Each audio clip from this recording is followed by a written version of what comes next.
Hello, welcome friends. Today's topic is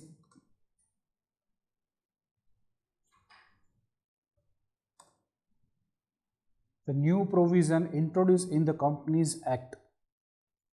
In the previous session, we have discussed a brief history of company law in India, and then we discussed meaning, nature and characteristics of company. The next topic of discussion is the new provision introduced in the Companies Act 2013.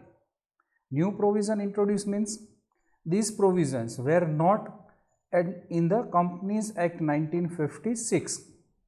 Number of provisions are similar, or there are some certain amendment in the provision, but such provisions were there in the Companies Act 1956. But certain provisions first time introduced in the company's law, and that is, so first topic, the following are the provision introduced in the Companies Act 2013. Introduce means તો કે first time આપણે એને introduce કરવું છે આજ સુધી ક્યારેય નથી, બરાબર. તો આ એવી પ્રોવિઝન્સ છે કે જે કંપનીઝ એક્ટ 2013માં ફર્સ્ટ ટાઈમ ઇન્કોર્પોરેટ કરવામાં આવેલી છે. So the first immediate change in the letter heads. તો હવે જો અહીંયા પણ પ્રોવિઝન આપણને એવી આપેલી છે કે as per the new companies law company communication કરશે, તો કમ્યુનિકેશન માટે નોર્મલી જેમ કે આપણે કીધું કંપની જે આર્ટિફિશિયલ પર્સન છે, તો આર્ટિફિશિયલ પર્સન છે તેનું કમ્યુનિકેશન છે એના common seal through, documents through થવાનું છે. તો આ કમ્યુનિકેશન માટે નોર્મલી શું હશે તો કે કંપનીના લેટર હેડ્સ હોય, કંપનીના બિલ્સ હોય, ઇન્વોઇસીસ હોય, બરાબર છે. જે કંઈ કમ્યુનિકેશન નોટિસ, સર્ક્યુલર, XYZ કંઈ પણ કમ્યુનિકેશન માટેના તમે ડોક્યુમેન્ટ્સ યુઝ કરો છો, in each and every document used by the company for the communication shall have name of the company, address of the registered office, then telephone number, fax number and website. If any company has any website, then all the details shall be printed on every document, every paper which is used for the communication by the company. So it is given that as per the new provision, name of the company, address of its registered office and CIN means corporate identity number. જેમ કે આપણે દરેક individual છે તો individual માટે આપણી identity માટે આપણને એક આધાર નંબર આપવામાં આવેલો છે, બરાબર. સેમ વે ઇન્કમ ટેક્સની વાત કરીએ તો આપણા ઇન્ડિવિજ્યુઅલ અથવા તો જે કે એસએસીસ છે એના આઈડેન્ટિફિકેશન માટે પરમેનન્ટ અકાઉન્ટ નંબર આપવામાં આવે છે. એવી જ રીતે કંપનીના એક યુનિક આઈડેન્ટિફિકેશન માટે થઈને તો કે કંપનીને જે નંબર ઇસ્યુ કરવામાં આવે છે આ નંબર છે શું છે CIN, it means corporate identification number. તો આટલી ડિટેલ્સ એ આપણને આપેલી છે. Shall be printed in all the business letters, bill head, letter, paper and notices. Next provision is the one person company. So let's discuss the concept of one person company. તો one person company means તો company which have only one person as a member. તો હવે અહીંયા આપણને ખબર છે કદાચ તમારે તમારા બિઝનેસ માટે થઈને એક પ્રોપ્રાઇટરી ફર્મ સિવાય તમારી પાસે બીજો ઓપ્શન શું અવેલેબલ છે તો કે આ સિવાય તમે HUF છે, HUF સિવાય હજુ તમારે લોકોને ઇન્વોલ્વ કરવા છે તો એવા કેસમાં તમે એક પાર્ટનરશિપ ફર્મ બનાવી શકો છો. But four making a partnership you required at least 2 person. And another problem in the partnership is the liability of the member is unlimited. તો હવે આવા કેસમાં શું થતું કે ભાઈ જે એન્ટરપ્રેન્યોર છે કે જે લોકો ઉદ્યોગ સાહસિકો છે કે જે લોકોને બિઝનેસ સ્ટાર્ટ કરવો છે પણ ફર્સ્ટ ઓફ ઓલ એની પાસે તો કે લિમિટેશન છે, ફંડ્સનું લિમિટેશન છે.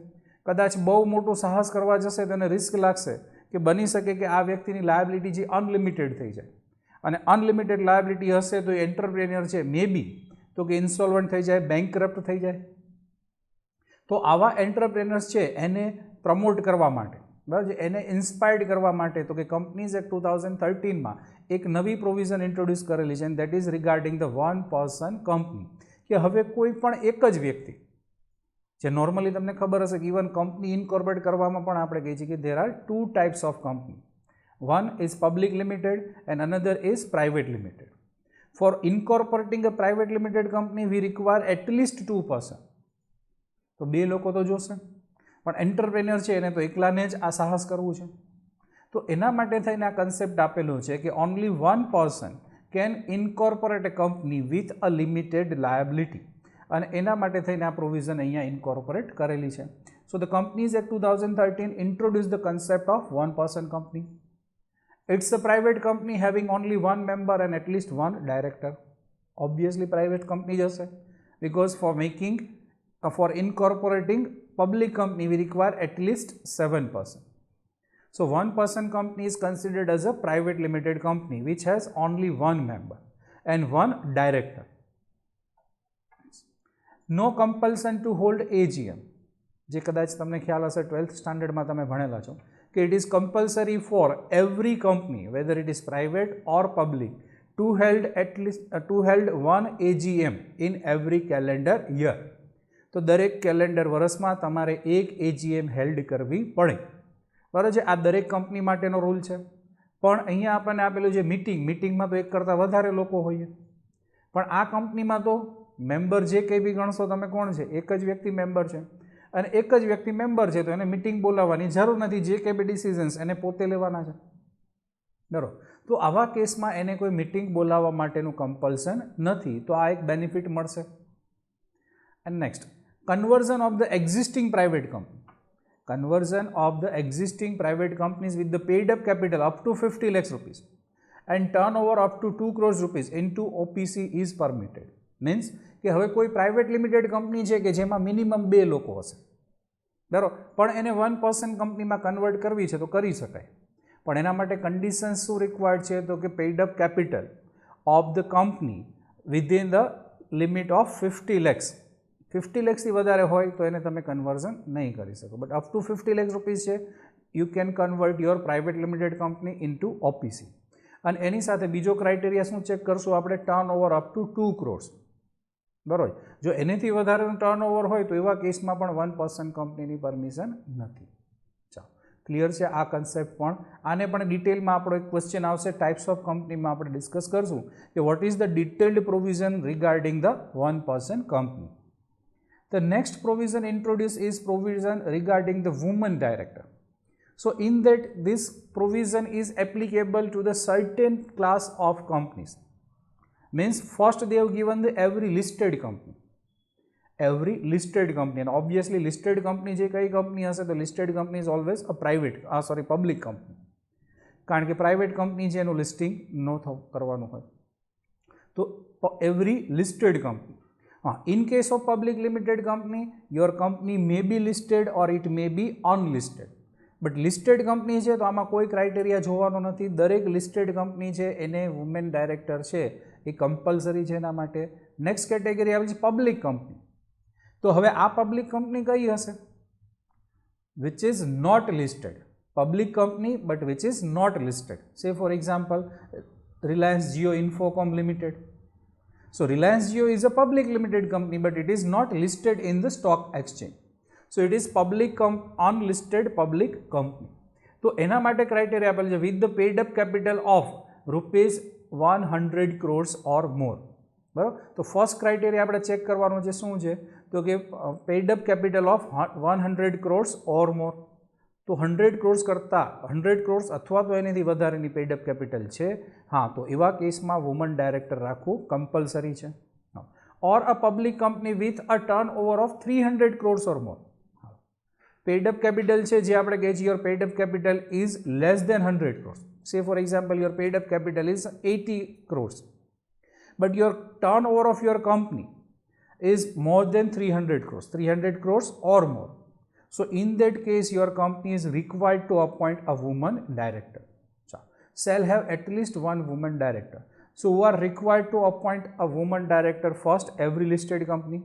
Another, public company having the paid up share capital of 100 crores or more or the turnover of 300 crores or more shall appoint at least one woman director. Next. So next provision incorporated in the Companies Act 2013 is resident director. So what is the definition of resident in India? So it is given any person who stayed in India for at least 182 days in previous calendar year. He is said to be a resident in India. તો હવે આ કેસમાં પણ એવી provision છે કે every company Here the requirement is every company. Every company means whether it is private, whether it is public, listed, unlisted. Every company must have a director who stayed in India for at least a period of 182 days or more in the previous calendar year. Okay. તો આ provision introduce કરવાનો purpose શું છે? તો અહીંયા પણ એક વ્યક્તિ તમારી કંપનીમાં એવી હોવી જોઈએ, એક ડાયરેક્ટર એવો હોવો જોઈએ કે જે ઇન્ડિયાનો જ રેસિડેન્ટ છે, મીન્સ કે આનો ટોટલ કંટ્રોલ છે, હોલ મેનેજમેન્ટ કંટ્રોલ છે, આઉટસાઇડ ઇન્ડિયા છે, ફોરેનર્સ પાસે નહીં રહે. તો એના માટે થઈને આવી એક પ્રોવિઝન છે કે every company shall appoint at least one resident director. And who is the resident director? તો person who stayed in India for at least 182 days in India in the previous calendar year. So this is the requirement for a resident director. The next provision is accounting year. So previously there is a freedom for the company to follow the different accounting year, and even they can follow the different financial year. But now from the commencement of the Companies Act 2013, every company shall follow the uniform accounting year. An accounting year is starting from the 1st of April and ending on the 31st of March. So now there is no flexibility to follow the separate type or different accounting year. So now for every company the accounting year will be uniform, and that is from the 1st of April to the 31st of March. It is very simple provision. Next provision is loan to the director. Next provision is loan to the director. હવે જે આપણે જોયું કે company has a separate legal entity from its member, તો obviously આ કેસમાં કંપનીના board of directors છે, જે કી મેનેજરલ પર્સન છે, લોન આપવાની ઓથોરિટી છે એ કોની પાસે હશે? તો કે બોર્ડ ઓફ ડાયરેક્ટર્સ પાસે આ ઓથોરિટી હશે. તો શું કરશે? પોતાના રિલેટિવ, ફ્રેન્ડ્સ, ગ્રુપમાં લોન આપી દેશે, અને આ લોન છે એ શું થઈ જાય? બેડ ડેટ થઈ જાય. સો in that case the loss will be of the company, but there is a benefit for the directors because they are the authorized person to grant the loan. તો એના માટે પણ રિસ્ટ્રિક્શન આપી દીધા છે, અને આ રિસ્ટ્રિક્શનમાં આપણને એવું આપેલું છે, the company can not advance any kind of loan. Company કોઈ પણ પ્રકારની લોન નહીં આપી શકે, ઓર અ ગેરંટી. કદાચ લોન નથી આપતા પણ તમે ગેરંટર બનો છો, તો in case of default the company will be liable. તમે એવું કહેશો હું લોન નથી આપતો, but I am giving the guarantee. Company is giving the guarantee on behalf of the another person. So in case of default by such person, the company will be liable. So they cannot give the guarantee or security to any director. First of all, આ કોના માટે applicable છે? તો કંપનીના કોઈ પણ ડાયરેક્ટરને તમે loan નહીં આપી શકો, કંપનીના ડાયરેક્ટરને તમે ગેરંટી નહીં આપી શકો, બરાબર, અથવા તેને કોઈ સિક્યોરિટીઝ પ્રોવાઈડ નહીં કરી શકો. Director of the holding company, obviously તમારી કંપનીનો જે ડાયરેક્ટર છે એને તો નહીં જ આપી શકાય, પણ મે બી કદાચ આ કંપનીની કોઈ હોલ્ડિંગ કંપની છે, તો હોલ્ડિંગ કંપનીનો કંટ્રોલ ઓબ્વિયસલી એની સબસિડરી કંપની ઉપર રહેવાનો છે. તો એટલા માટે તમારી કંપનીના ડાયરેક્ટર્સને તો લોન નહીં જ આપી શકાય.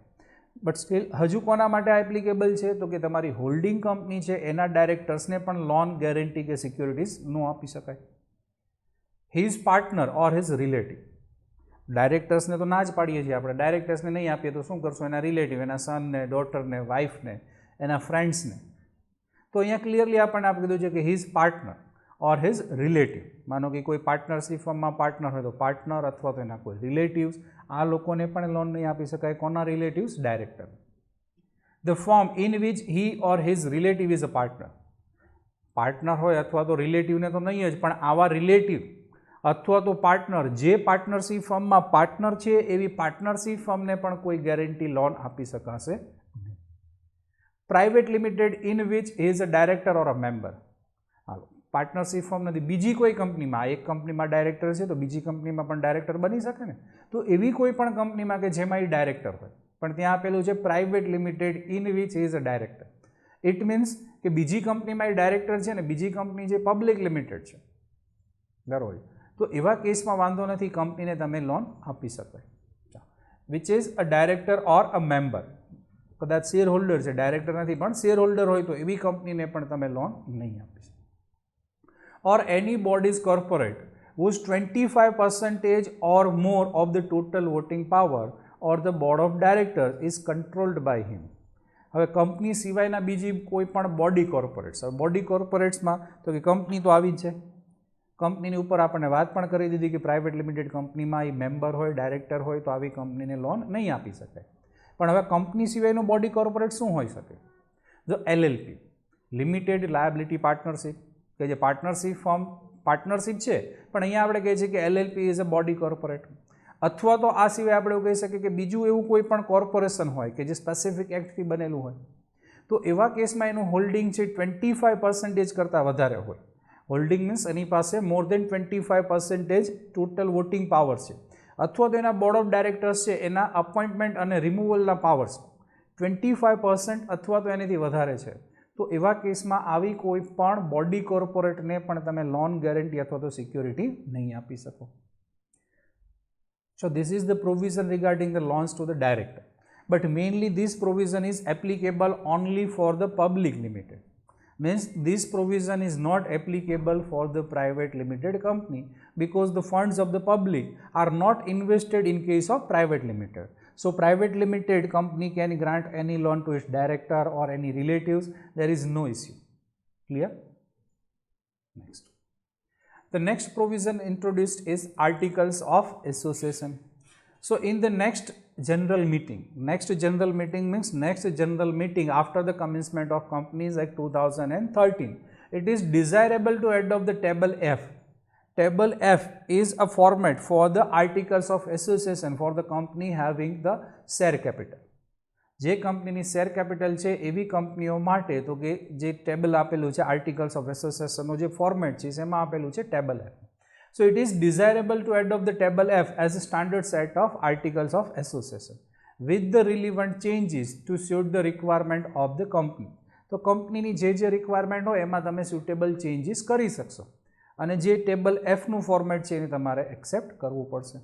Further, every copy of the memorandum and articles issued to the members should contain copy of all the resolution agreement that are required to be filed with the register.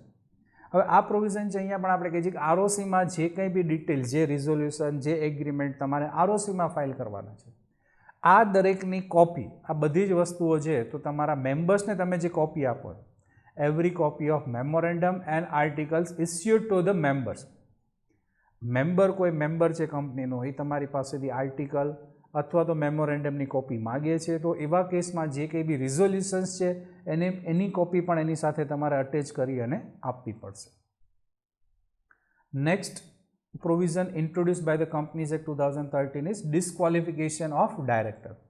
So all the existing director must have director identification number, dean.